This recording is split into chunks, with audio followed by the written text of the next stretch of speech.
হিসাবে যিনি নামে বেশি পরিচিত, আজকের পরম শ্রদ্ধেয় প্রধান অতিথি, বিএনপির চরম সাংগঠনিক সংকটকালীন সময় থেকে উত্তরণের আজকের এই পর্যায় পর্যন্ত যিনি সাহসী এবং কৌশলী দক্ষ নেতৃত্বের মাধ্যমে নিজেকে আমরা একটু আলাল ভাইয়ের বক্তব্যটা শুনতে চাই। সবাইকে অনেক ধন্যবাদ। আমরা আলাল ভাইয়ের বক্তব্যটা একটু শুনতে চাই প্লিজ।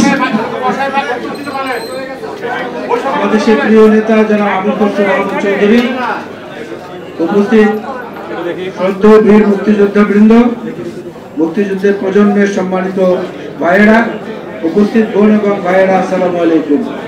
দীর্ঘ সময় বক্তব্য হয়েছে।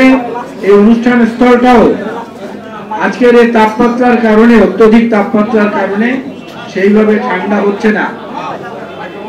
এর মধ্যে আবার ভাইয়ের নাম ধরে দুলাল, আমার বড় ভাইয়ের নাম আসলে দুলাল। আর মজার ব্যাপার হচ্ছে, বাংলা সাহিত্যের প্রথম উপন্যাসের নাম হচ্ছে আলালের ঘরের দুলাল, এবং সেই উপন্যাসের লেখক ছিলেন পেরিচাঁদ মিত্র, যার ছদ্মনাম ছিল টেকচাঁদ ঠাকুর। ওই উপন্যাসে প্রথম তিনি বাংলার চলিত ভাষা এবং সাধু ভাষা দুটার সংমিশ্রণে সেই উপন্যাসটি তিনি রচনা করেছিলেন। যাই হোক, এটা বাবলু ভাইয়ের কথার প্রেক্ষিতে আমি বললাম। সম্মানিত বন্ধুরা, অনেক সময় বক্তব্য হয়েছে। আজকের এই প্রতিপাদ্য বিষয় যেটা আমার পেছনে ব্যানারে লেখা রয়েছে, এটি এই মুহূর্তে সবচেয়ে প্রয়োজনীয় এবং সবচেয়ে সময় উপযোগী হয়েছে বলে আমি মনে করি। এই জন্য জাতীয়তাবাদী মুক্তিযোদ্ধা দলকে এই উদ্যোগ নেওয়ার জন্য ধন্যবাদ জানাচ্ছি। অনেকগুলো কথা এখানে এসেছে, না আসা যে কথাগুলো এখানে আলোচনা হয়নি, এরকম দুই একটি বিষয় আমি আপনাদের সামনে তুলে ধরতে চাই। একটা হচ্ছে যে বিএনপিকে ইদানিং কালে মনে হচ্ছে যে বিএনপি বোধহয় একটা অর্জুন গাছ। আপনারা দেখবেন এই কাশিমপুর জেলখানে আমি বারবার এটা দেখেছি। আমাকে তো যখনই গ্রেফতার করা হয়েছে তখনই কাশিমপুর কারাগারে নেওয়া হয়েছে। কেন্দ্রীয় কারাগারে আমাকে রাখা খুব কম সময় হয়েছে, একদিনের জন্য হয়েছে বেশিরভাগ সময়। সেখানে গিয়ে দেখেছি অর্জুন গাছের একদম যতটুকু নাগালের মধ্যে পাওয়া যায়, ওটার শরীরে আর কোনো ছাল বলতে কিছু থাকে না। এই অর্জুন গাছের ছাল নাকি মহৌষধ, নানা রকমের রোগে লাগে, একদম সর্দি কাশি হাঁচি থেকে কলেরা, মহামারী, ডায়রিয়া যা কিছু আছে সবকিছুতে লাগে। তো বিএনপি যেহেতু অর্জুন গাছের উদারতা নিয়ে রাজনীতি করেছে বাংলাদেশে, শহীদ জিয়াউর রহমান বীরুত্তম থেকে আজ অবধি আমাদেরকে একটা অর্জুন গাছ পেয়ে বসেছে সবাই। কিন্তু এটা যে অর্জুন গাছ না, এটা যে মাঝে মাঝে কাঁটাযুক্ত গাছেও পরিণত হতে পারে, সেই ধারণাটা যাদের নাই তারাই আজকে বেশি বকবক করছে। এই মাত্র কিছুদিন আগেও, কত 10 দিন ও 15 দিনও হবে না বোধহয়, নতুন দেখছে রাজনৈতিক দল, অনিবন্ধিত দল, জাতীয় নাগরিক পার্টির আমাদের স্নেহের বন্ধুরা, তাদের এক নেতা বলেছিলেন যে ওনারা জাতীয় নাগরিক পার্টি 160টি আসন পাবে আর জামাত ইসলামী 150টি আসন পাবে। আমি দেখলাম হ্যাঁ, 300-র উপরে আরো 10টা বেশি আসন পেয়েছে। আমরা তো নাই, বিএনপি তো নাই, অন্য আর কেউই নাই। আবার এই গত 2 দিন ধরে দেখছি সেই তরুণ বন্ধুরা বলছে জামাত ইসলামের ক্ষমতা আসার কোনো প্রশ্নই ওঠে না। আবার জামাত ইসলামী বলছে, কি রে ভাই, কোন সার্কাসের মধ্যে পড়লাম আমরা? যেই কারণেই আজকের এই আলোচ্য বিষয়টি অত্যন্ত প্রতিপাদ্য, গুরুত্বপূর্ণ হয়ে উঠেছে বলে আমি মনে করি। আমি আপনাদেরকে একটা পরিসংখ্যান দেই। কথা যেহেতু নির্বাচন নিয়ে, এবং নির্বাচনের মাধ্যমে বাংলাদেশের সংবিধান অনুযায়ী সার্বভৌম ক্ষমতার একমাত্র মালিক যারা, তারা হচ্ছে বাংলাদেশের সাধারণ জনগণ। তাদের প্রদত্ত রায়ের মাধ্যমে যে আনুষ্ঠানিকতাটা হয় সেটাই হচ্ছে নির্বাচন। এবং সেই নির্বাচনটার জন্য আমরা বলছি এই কারণে, বিএনপি ক্ষমতায় যাবে সেজন্য যতটা না, তার চেয়ে বেশি হচ্ছে জনগণের সার্বভৌম ক্ষমতা জনগণের কাছে ফিরিয়ে দেওয়ার জন্য, যেটা এই দেশে বহু বছর ধরে অনুপস্থিত রয়েছে, সেইটাকে জনগণের কাছে উপহার হিসেবে দেওয়ার দায়িত্বটা মুক্তিযুদ্ধের দল, স্বাধীনতা সার্বভৌমত্ব রক্ষার দল, মুক্তিযুদ্ধের ঘোষকের দল, সেক্টর কমান্ডার, ফোর্সেস কমান্ডার এবং উপাধির দিক থেকে সবচেয়ে জিয়াউর রহমান বীরুত্তমের দল। দেশনেত্রী বেগম খালেদা জিয়ার দল এবং পরবর্তী প্রজন্মের নেতৃত্ব জনাব তারেক রহমানের দল। সুতরাং আমাদের দায়িত্ববোধ অনেক বেশি। এই দায়িত্ববোধের কারণে একটি পরিসংখ্যান আমি আপনাদেরকে আজকে দিচ্ছি। 2008 সালে বিএনপির সঙ্গে দর কষাকষি করে 36টি আসন নিয়েছিল জামাত ইসলামী, 36টি আসন। তারপরেও আবার তারা 20টি আসনে গুপ্ত প্রার্থী দিয়েছিল, স্বতন্ত্র। আপনাদের মনে আছে কিনা? আমি তখন মোহাম্মদপুর আসন থেকে নির্বাচন করেছিলাম। সেই নির্বাচনে দেখা গেল যে 22 জন প্রার্থী আমাদের সঙ্গে আলাপ আলোচনার পরে, দেশনেত্রী বেগম খালেদা জিয়া কর্তৃক ঘোষণার পরে 36টি আসন আমরা জামাতকে বরাদ্দ করেছিলাম। তারপরেও 20টি আসনে তারা প্রার্থী দিয়েছিল, স্বতন্ত্র প্রার্থী। এরপরে দেখা গেল যে তারা সেই এর আগে 2001-এ 54টি সিট দেওয়া হয়েছিল। প্রথমে তারা 54টি সিট দাবি করেছিল, পরে লিয়াজা কমিটির মিটিং করে পার্লামেন্টে তাদেরকে 30টি আসন দিয়েছিল বিএনপি।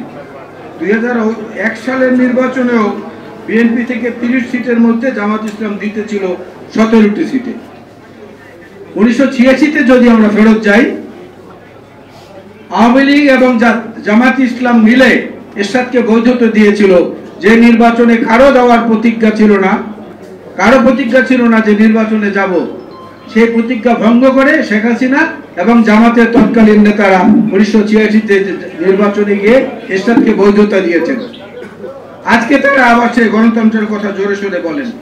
1991-তে আসেন, 91 সনে তারা 222টি আসনে প্রার্থী দিয়েছিল।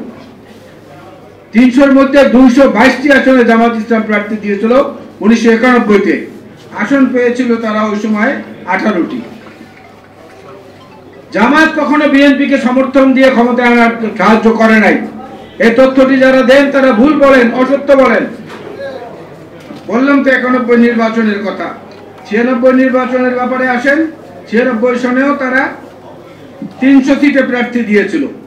প্রথম ওইটাই 300 সিটে প্রার্থী দিয়েছিল। এবং আমাদের মনে আছে যে ওই সময় জামাতের যিনি নেতা ছিলেন, তিনি ঘোষণাই দিয়েছিলেন বাংলাদেশের উত্তরাঞ্চলের কোন এক জেলা শহরে যে জামাত ইসলাম ক্ষমতায় বসতে যাচ্ছে। কোট আনকোট পত্রিকায় এটা ছাপা হয়েছিল। কিন্তু সেই সময় দেখা গেল যে 96 সনে তারা মাত্র 3টা সিট পেয়েছিল এবং জামানত হারিয়েছিল বেশিরভাগ সিটে। আজকে তারা যখন বড় বড় কথা বলে, আজকে যখন তারা চ্যালেঞ্জ করে, বিএনপির প্রতিনিধি দলে গতকালকে প্রধান উপদেষ্টা মহোদয়ের কাছে গিয়েছিলেন 3 সদস্যের কমিটি, আজকে তারা যাচ্ছেন 5 সদস্যের কমিটি। এর আগে জাতিসংঘে যখন নিয়ে গেলেন রাজনৈতিক প্রতিনিধিদেরকে নিয়ে প্রধান উপদেষ্টা, সেই সময় তারা সমান বার্গেন করে, দর কষাকষি করে সমান সংখ্যক সদস্য তারা বিএনপি সমান পর্যায়ের করলেন। এই জন্য বললাম যে আমাদের কি অর্জুন গাছ আর যখন খুশি তখন সেটা বলবে, আর বিএনপি সেটা সবসময় মেনে নেবে, এটা হতে পারে না।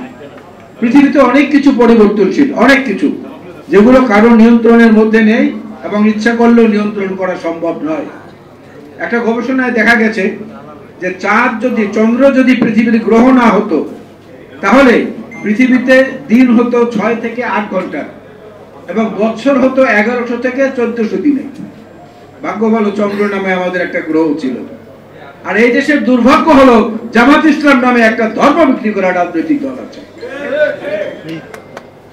এখানে বাবুল ভাই বলেছেন যে তারা গিয়ে উলুধ্বনি দিয়েছে, এই করেছে ওই করেছে। কেন আপনি দেখেন নাই?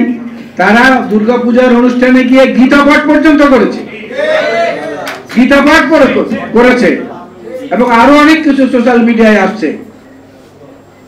তারা বলে তারা কি বালুমহল থেকে বালি তোলে না, চাঁদা তোলে না, দরকার করে না। তো তারা তো ব্যাংক দখল করে নিয়েছে, তারা হাসপাতাল দখল করে নিয়েছে, আর্থিক প্রতিষ্ঠানগুলো দখল করে নিয়েছে, অনেকগুলো বিশ্ববিদ্যালয়ে জোর করে চেয়ারে বসিয়ে দিয়েছে তাদের লোকজনদেরকে, প্রশাসনের বহু জায়গায় বসিয়ে দিয়েছে।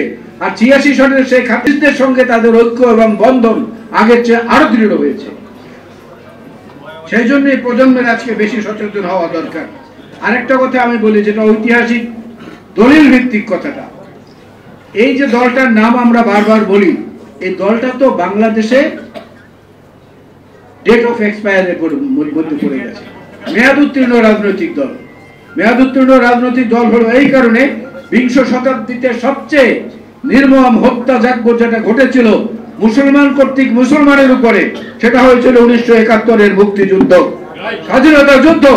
এত বড় নৃশংস হত্যাকাণ্ড একই ধর্মের মানুষ, এক অঞ্চলের মানুষ তারই আর এক ভাই বন্ধুর উপরে করে, এরকম ইতিহাস পৃথিবীতে খুঁজে পাবেন না। সে 1971-এর আত্মসমর্পণের যে দলিল, 1971-এর 16ই ডিসেম্বর আত্মসমর্পণের দলিলে পরিষ্কার লেখা ছিল Pakistan army, Pakistan air force, Pakistan navy and auxiliary political and paramilitary forces. auxiliary political forces কারা ছিল?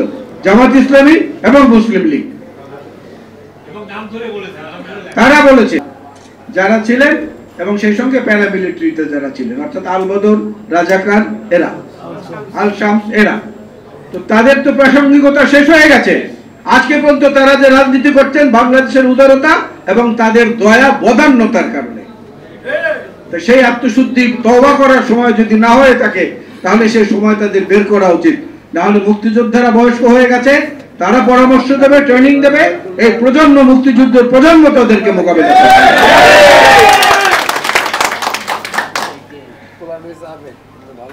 আমি বক্তব্য বাড়াবো না, কষ্টভাবে বলবেন, অনেকক্ষণ এখানে অনেক সময় দীর্ঘ সময়ের বক্তব্য এখানে চলেছে। অস্ট্রেলিয়া নামে একটা মহাদেশ আছে, আপনারা জানেন। সে অস্ট্রেলিয়া মহাদেশটা 1990 সনে 5 ফুট সরে গেছে তার নিজস্ব আয়তন থেকে। কেন সরেছে? পৃথিবীর যে টেকটোনিক প্লেট যেগুলো আছে, এই টেকটোনিক প্লেটটা 5 ফুট সরে গেছে।